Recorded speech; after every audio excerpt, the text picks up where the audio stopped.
¿Cómo están ustedes? Muy buenas noches, bienvenidos a nuevamente el nuevo programa de Tele 13 Radio en el que vamos a conversar sobre nuevos temas, pero también queremos hacer nuevas reflexiones sobre los temas de siempre. Los voy a acompañar durante 30 minutos para que hablemos con los hombres y mujeres que buscan otro tipo de respuestas y que nos llevan a correr la barrera de la contingencia con sus nuevas miradas y nuevos diálogos. 3 investigadoras chilenas estudiaron la salud mental de niños de familias vulnerables y de sus cuidadores, muchas de ellas madres, durante la pandemia. Una de las conclusiones a las que llegaron es que cerca de un 30% presenta síntomas depresivos. ¿Cuán importantes son los hallazgos respecto de la vulnerabilidad, las condiciones de vida, la ayuda para la elaboración de políticas públicas? Para hablar de esto les presento a nuestra entrevistada. Nombre: Carolina Velasco. Estudios: Economista de la Pontificia Universidad Católica, magíster en Economía, mención Políticas Públicas de la misma casa de estudios, máster en Políticas Sociales de London School of Economics and Political Science. Cargo: Desde el año 2014 es investigadora del Centro de Estudios Públicos. Fue asesora del Ministerio de Educación a cargo del diseño de políticas públicas en educación. Fue secretaria ejecutiva del panel de expertos para una educación de calidad, convocado por el Ministerio de Educación el año 2010. Integró el Consejo Asesor Presidencial para la Calidad de la Educación que creó el gobierno en el 2006. Entre el 2005 y el 2010 fue investigadora del Programa Social de Libertad y Desarrollo. Carolina, bienvenida nuevamente, gracias por estar con nosotros. Hola, muy bien, gracias. Muchas gracias por la invitación y por esa presentación tan profunda. Bueno, partamos por, cuéntanos un poquito del estudio. Nosotros, yo sé por lo menos que la Universidad de Columbia tiene algo que ver en esto, ¿cierto? Que ayudó a fomentar o fomentó y hizo un llamado en algún minuto a distintas investigadoras, investigadores que estuvieran haciendo proyectos relacionados con el COVID. ¿En ese contexto nace este estudio que hicieron ustedes?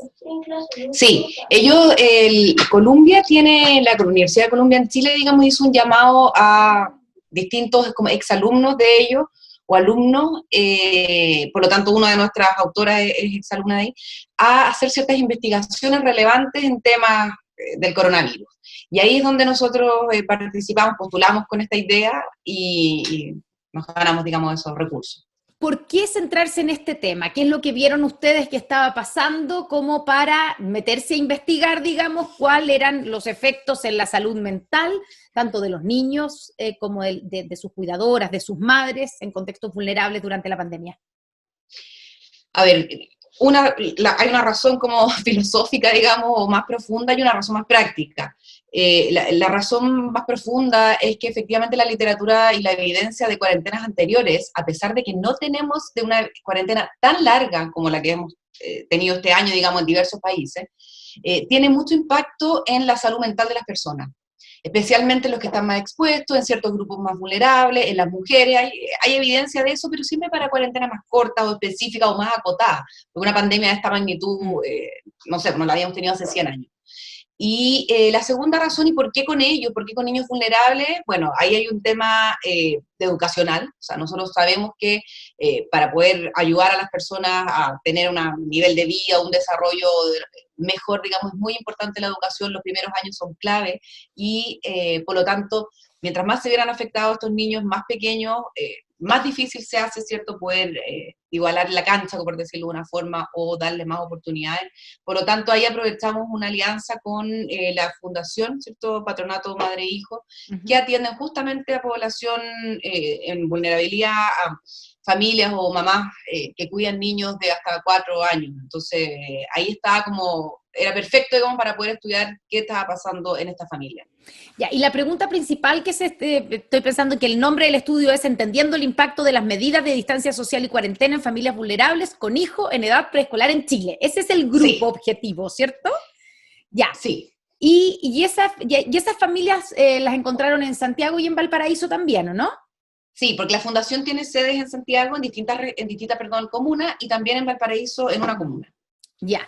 ¿Y por qué con hijos en edad preescolar en Chile? Porque esas mujeres o esas familias vulnerables, estamos hablando, tienen, en el fondo, tienen características especiales que hace que las medidas de pandemia les afecten más.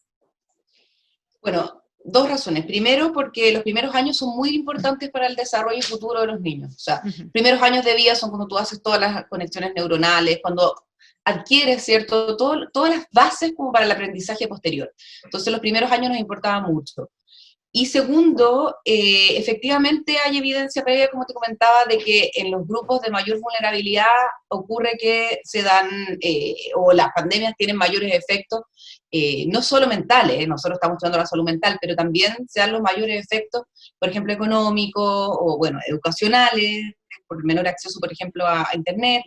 Y por lo tanto era un grupo como, en el fondo queríamos ver hasta qué nivel o qué magnitud era el impacto de la pandemia en ellos, porque también los efectos económicos tienen, o digamos, efectos que ocurren porque alguien se quede sin trabajo o no sé, o que no llegue la ayuda. Eso efectivamente también tiene un efecto en tu salud mental, en el estrés que genera eso, en la ansiedad, y por tanto se traduce también o puede traducirse en un impacto en los niños. ¿Cuáles Entonces, eso son? es lo que un poco queremos estudiar. Ya, y bueno, esto es un estudio que todavía está en desarrollo, ¿cierto? Sí, Están de hecho, liberándose como los primeros resultados, pero todavía está en desarrollo, me imagino, porque además todavía estamos hay mucha gente que todavía está en cuarentena.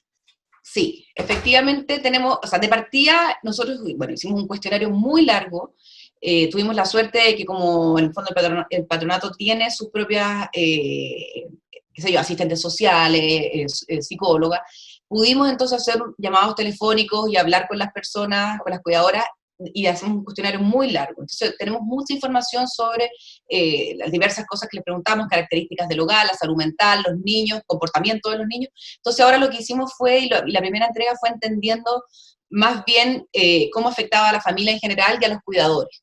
Nos queda ver la parte más que ya es de los niños propiamente tal, y si es que logramos conseguir recursos y apoyo, una segunda encuesta, porque eso te permite, ¿cierto?, hacerles el seguimiento, porque nos dieron algunos resultados que queremos entender mejor. Ya, y en ese sentido, partamos por los resultados de esta primera etapa, ¿cierto? Que es un poco ver en qué situación están las cuidadoras, digo las cuidadoras porque la mayoría son mujeres, Sí. de estos niños en edad preescolar, en sectores vulnerables, tras las medidas tomadas por la pandemia. ¿Qué es lo que encontraron que prevalece en esas cuidadoras? Mira, en relación con por ejemplo, la salud, o sea, porque hay diversas características. Si nos vamos directamente a la salud mental, efectivamente, varias de ellas, un grupo alrededor de un 30%, efectivamente muestra síntomas depresivos.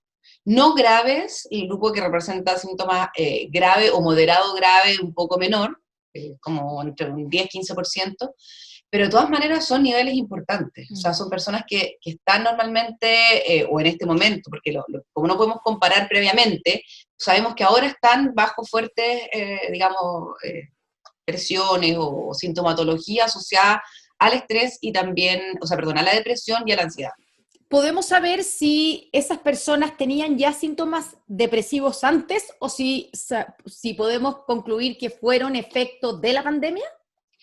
Nosotros no tenemos información todavía, porque por la pandemia no hemos podido recopilar la información previa que hay para Claro, algunas de estas personas. O ya. sea, ahí vamos a poder tener ese cambio como ya realmente medido de la misma forma. Lo que sí podemos, y nosotros les preguntamos, es si han cambiado su sintomatología, si ellos sienten que tienen más ansiedad o más, porque es una escala, digamos, validada, y tú les preguntas ciertas preguntas como estándar, y te van respondiendo cuáles de ellas han cambiado. Y efectivamente hay un grupo que te muestra que ha cambiado ese, digamos, no sé, por ejemplo, alguna sintomatología en particular, ya sea la ansiedad, o que le cuesta dormir a los niños, cosas así, uno ve que sí, han cambiado.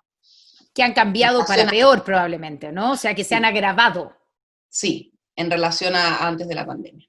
¿Y cuáles, me los puedo imaginar, pero cuáles son los argumentos que dan esas personas, esas mujeres? ¿Qué les ha pasado con las medidas de la cuarentena? ¿Es el aislamiento?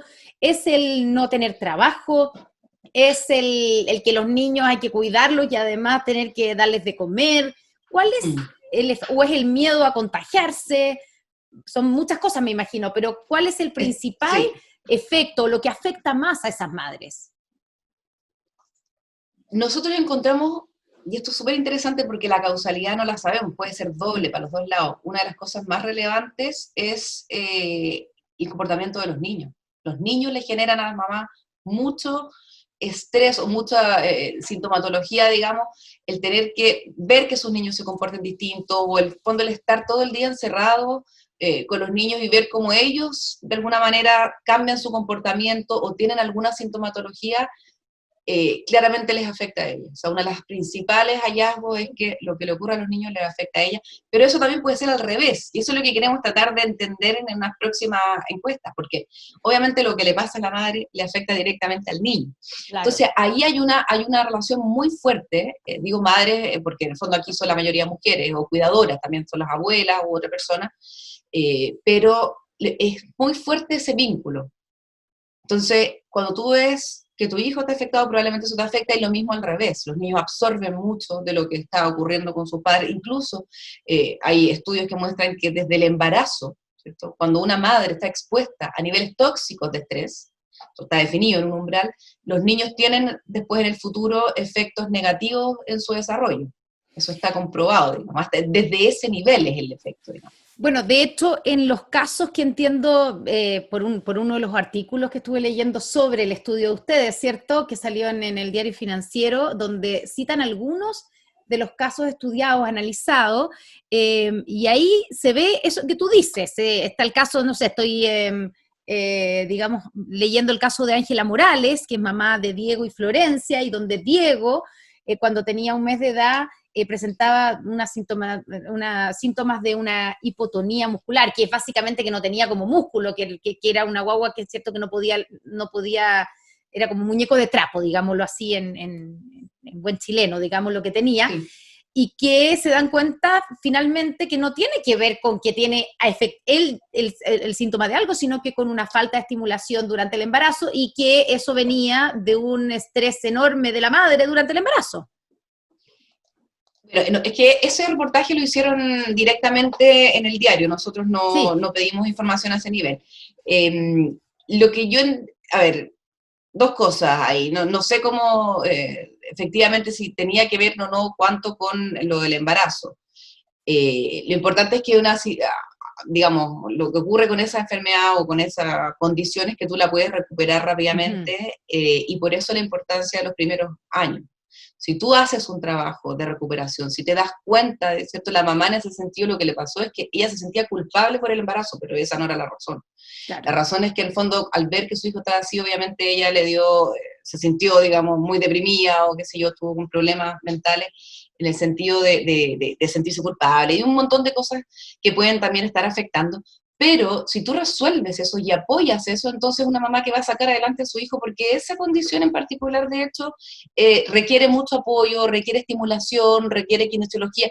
Esas son cosas que tú puedes recuperar en la medida que tengas ahí a alguien fuerte al lado. Entonces, es ahí la importancia de la salud mental, por ejemplo, en ese caso que tú mencionas. Estamos conversando con Carolina Velasco, economista de la Universidad Católica, investigadora del Centro de Estudios Públicos y parte del equipo de tres investigadoras que hicieron este estudio entendiendo el impacto de las medidas de distancia social y cuarentena en familias vulnerables con hijos en edad preescolar en Chile. Claro, por eso también uno puede pensar que es importante y es fundamental este diagnóstico que están haciendo ustedes de cuál es la situación de la salud mental de esas madres o de esas cuidadoras, porque pueden ser abuelas también, como dices tú, de estos niños, para poder ver cómo se trata después. Me imagino que ese es el objetivo de tener esta información, ¿o no? Sí, el objetivo es poder desarrollar políticas públicas, o digamos, promover o proponer. Claro. Iluminarlas, digamos. Iluminarlas, claro. Porque otra cosa que nosotros encontramos, hicimos otro estudio con otra investigadora respecto, y de hecho internacionales, digamos, de Latinoamérica y el impacto en general ya de la pandemia en todos los temas asociados a salud.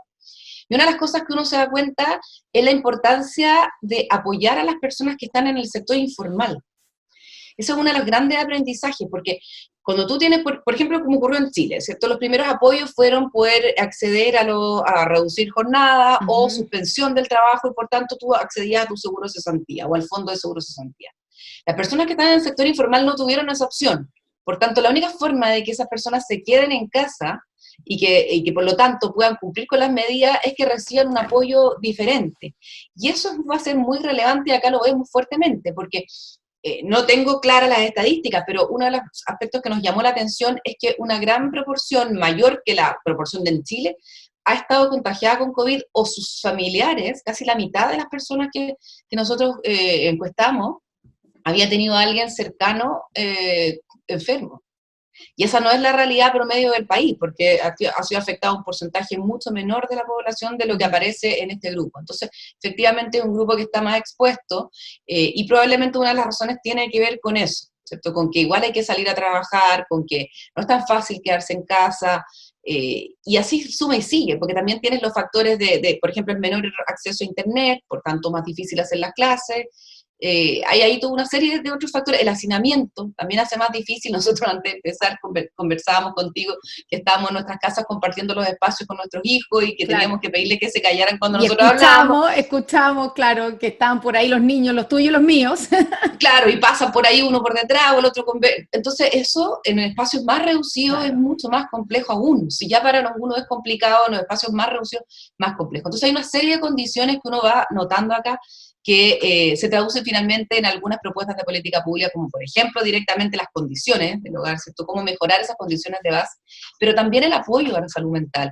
Y esto, si bien nosotros estamos viendo madres de grupos vulnerables, esto es algo que está extendido en la población en general. O sea, el tema de salud mental va a ser fuerte.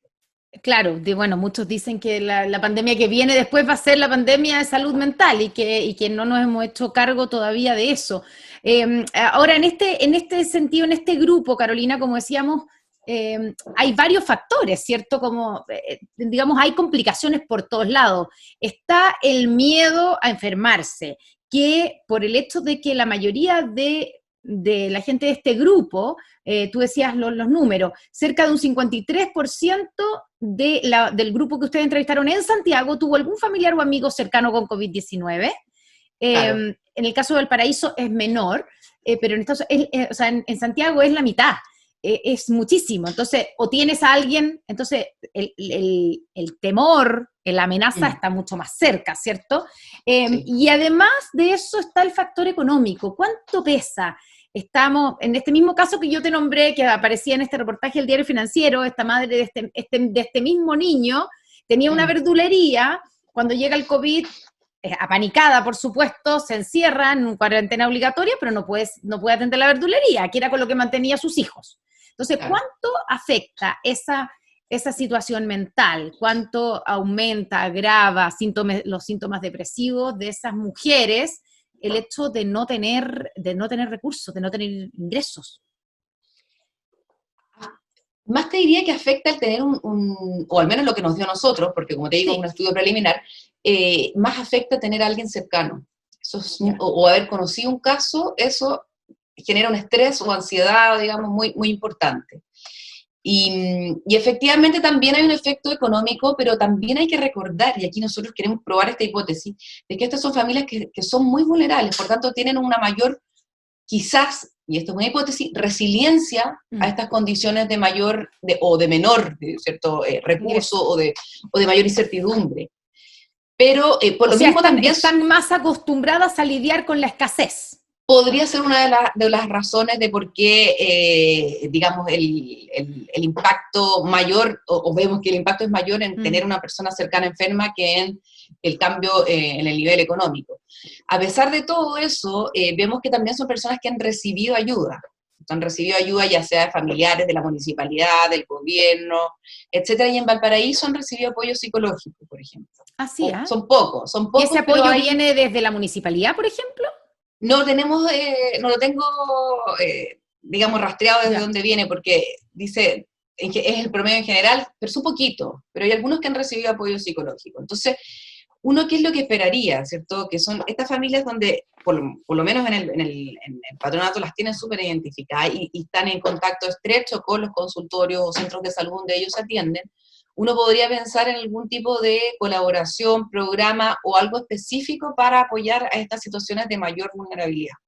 O sea, porque van a requerir un apoyo también en otros aspectos, ¿cierto? Y en ese sentido, ahí los municipios, que son los que están más cerca, tienen las herramientas, o sea, desde la educación, la salud mental, bueno, el apoyo económico sin duda, y yo creo que ya un desafío más de largo plazo, o de mediano plazo, esto es lo que yo te mencionaba respecto a la informalidad, porque es muy distinto estar sabiendo que uno tiene cotizaciones, que tienen acceso a algo, versus no tener toda esa como colchón o esa seguridad social que está detrás de los trabajos formales. Ahora, en ese sentido, Carolina, estamos conversando con la investigadora del Centro de Estudios Públicos, Carolina Velasco. Este grupo de gente más vulnerable, ¿la mayoría son informales? ¿Tienen pegas informales? No se le pregunta directamente eso acá, pero se les pregunta cuántos perdieron su trabajo. Por ejemplo. Algunos te lo mencionan en la parte de comentarios, como observaciones. Claro. No les preguntamos directamente si su trabajo era informal, pero te mencionan, por ejemplo, que un 30% perdió su trabajo, más o menos. Entonces son números importantes, estamos pensando personas que, digamos, un tercio ya no tiene o no cuenta con ese ingreso. Ahora, obviamente también pueden haber otros ingresos en esos hogares, pero de todas maneras quedarse sin un ingreso de una persona ya genera un cambio importante en un hogar. De hecho, en términos de situación económica, el estudio demuestra que un 30% de las personas encuestadas en Santiago y un 19% en Valparaíso consideran que están mucho peor, y cerca del 61% en Santiago y 49% en Valparaíso lo definen como algo peor. O sea, si uno sumara el algo peor y el mucho peor, la mayoría siente que está peor. Sí. En términos económicos estamos hablando. En términos económicos, así es. Claro.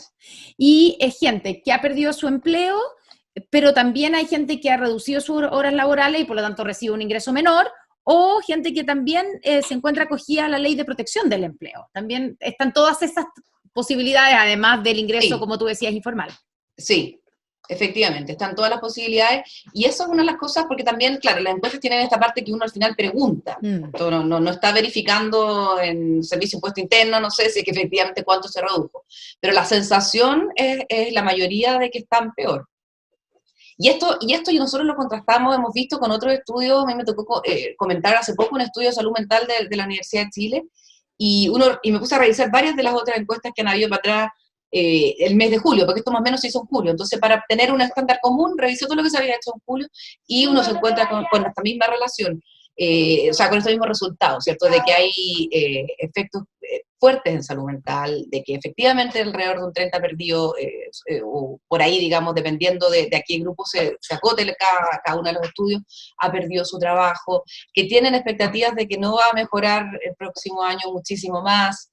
Hay ahí todo un tema como que también afecta, si yo tengo expectativas de que esto no va a mejorar, de que no se va a encontrar la vacuna, etcétera, también me afecta obviamente en la salud mental, y eso tiene impactos negativos en cuanto a lo que yo puedo forzarme en trabajar, en dedicarme a los niños. O sea, hay un tema ahí bien importante que resolver, y yo creo abordar, no sé cómo, porque esto es un desafío también medio mundial, digamos, o sea, no solo de Chile. No somos los únicos que estamos en esto, obviamente, pero también el hecho de que haya países que estén más adelante que nosotros, aunque estén retrocediendo, pero están más adelante en el proceso de la pandemia, nos ayuda a ver qué es lo que se está haciendo, qué es lo que resulta, qué es lo que no resulta. O sea, en ese sentido podríamos sacar buenos ejemplos.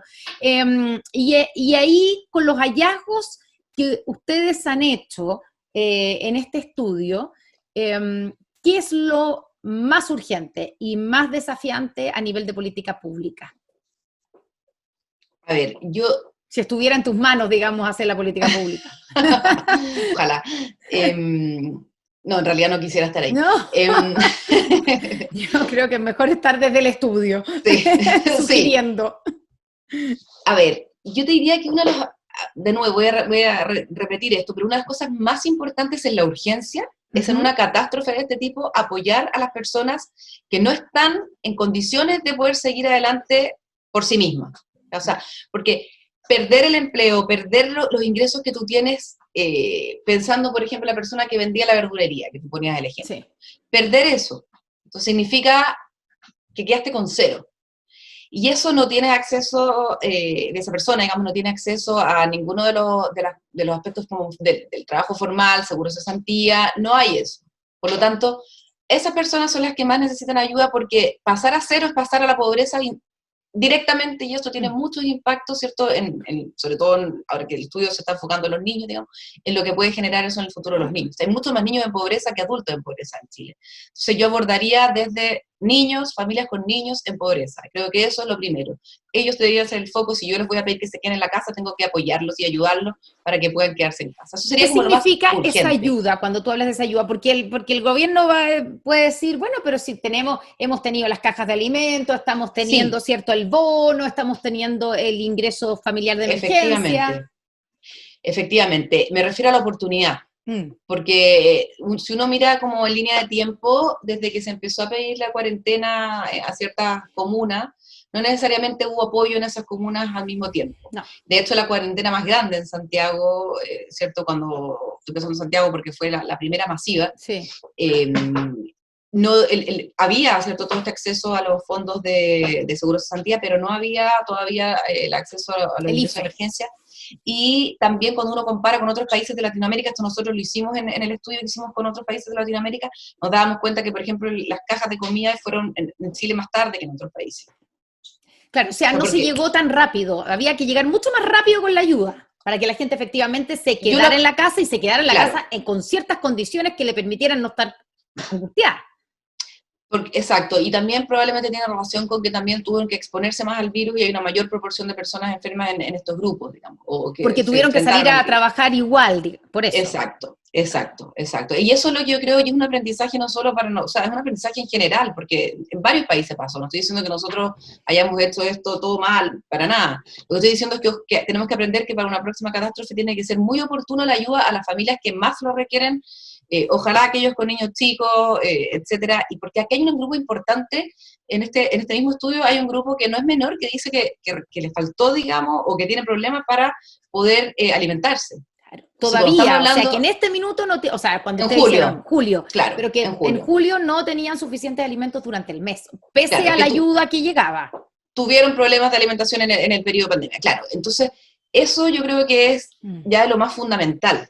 Como esta ayuda para poder comer es como el menos que básico, digamos. Pensando, solo para terminar, Carolina, pensando en que podría venir un rebrote, ¿cierto? Si miramos lo que está pasando en Europa, por ejemplo, ¿qué debiéramos aprender de lo que no se hizo ahora o de hacerlo mejor con este grupo de personas? ¿Tenerlos más focalizados? ¿Tenerlos como realmente ahí en la primera línea de la ayuda? Identificarlos, tenerlos en la primera línea de la ayuda si es que volvemos a tomar las medidas de cuarentena, pero antes que eso, y perdona que me salga del estudio, pero es que yo también trabajo en otros temas de salud, yo creo que otro de los aprendizajes más relevantes que tuvimos de la pandemia en el sector salud fue justamente la importancia del aislamiento, trazabilidad, seguimiento y detección rápida de los enfermos. Cuando yo tengo pocos enfermos, ¿cierto? Porque los detecté rápidamente, los puedo aislar y rápidamente localizar a sus contactos y aislarlos también. Incluso puedo ayudarlos con recursos. Cuando son pocos, eso es mucho más fácil. Cuando se te extiende esto y el rebrote es amplio, es mucho más difícil hacer seguimiento, contener a los que ya están enfermos, aislarlos. O sea, yo creo que la medida de trasladar rápidamente a una residencia a quienes no pueden hacerlo en su casa, aislarlo, mantenerle los recursos para que puedan subsistir durante ese tiempo y detectar, o sea, no podemos parar con la estrategia de testeo. Y en eso yo creo que lo aprendimos, lo estamos haciendo mucho mejor que antes, estamos full midiendo, full buscando grupos. Hoy día el ministerio está trabajando, por ejemplo, con expertos de universidades que les dicen, mira, aquí hay un probable foco, porque tienen unos tremendos equipos computacionales, estudian las condiciones de transporte, todo, y te dicen aquí, vamos a testear aquí, hoy día, ahora. Y así está haciéndolo, y me parece que es lo adecuado. O sea, hoy día tenemos que aprender de eso, y cuando ocurra algo y detectemos un brote, hay que contenerlo lo más rápido posible con lo que ya aprendimos. Recursos para los que necesitemos que se queden en casa y no los tengan, rápidamente aislar y testear a los contactos, comunicar adecuadamente y tomar las medidas de mitigación necesarias si es que son cuarentenas o lo que sea. Todo eso tiene que ser lo más rápido posible para que no se te expanda nuevamente y no sigas afectando, como ha ocurrido ahora, la vida de todos a esta magnitud, digamos. Vamos a nuestro recomendado. Carolina, esta es una sección de nuestro programa donde le pedimos a nuestro entrevistado que nos deje alguna recomendación para que las personas que nos hayan escuchado y estén interesadas en conocer más detalles de los temas de los cuales hemos hablado, lo puedan hacer, por ejemplo, el mismo estudio, ¿cierto? ¿Hay alguna recomendación que nos puedas dejar? Puede ser un paper, página web, libro, película, lo que tú creas que pueda aportar. Perfecto, te voy a hacer 2 recomendaciones. Uno Ya. es un libro que se llama, hoy no lo tengo acá en mis manos en este momento, pero es un libro que se llama como La amenaza más letal, que es sobre pandemias y explica de muy forma didáctica, digamos, para personas que no somos expertas en epidemiología, Ujú. qué significan todas estas amenazas de los microbios y de las infecciones y cómo cuidarse. Me parece que ese es un libro muy, muy relevante y muy fácil de leer. Se llama La amenaza más letal. Podemos buscar después, te puedo mandar el nombre del autor. Y lo segundo, yo te diría que hay cosas bien interesantes en temas de salud mental, además de nuestro estudio, que lo vamos a publicar en el Centro de Estudios Públicos más adelante. Sí. Pero hay cosas bien interesantes asociadas al tema de salud mental y en niños y en Latinoamérica en el Banco Interamericano de Desarrollo, en el BID, la página web. Ese es otro lugar, yo creo, de importantes recursos a encontrar sobre estos temas. Perfecto, muchas gracias Carolina Velasco por esta conversación, por estar con nosotros en Nuevamente. Muchas gracias a todos ustedes que nos siguieron a través de Instagram TV, también a través de la 103.3. Nos volveremos a encontrar en una próxima oportunidad, Carolina. Muchas gracias. Gracias a ti, que estén bien.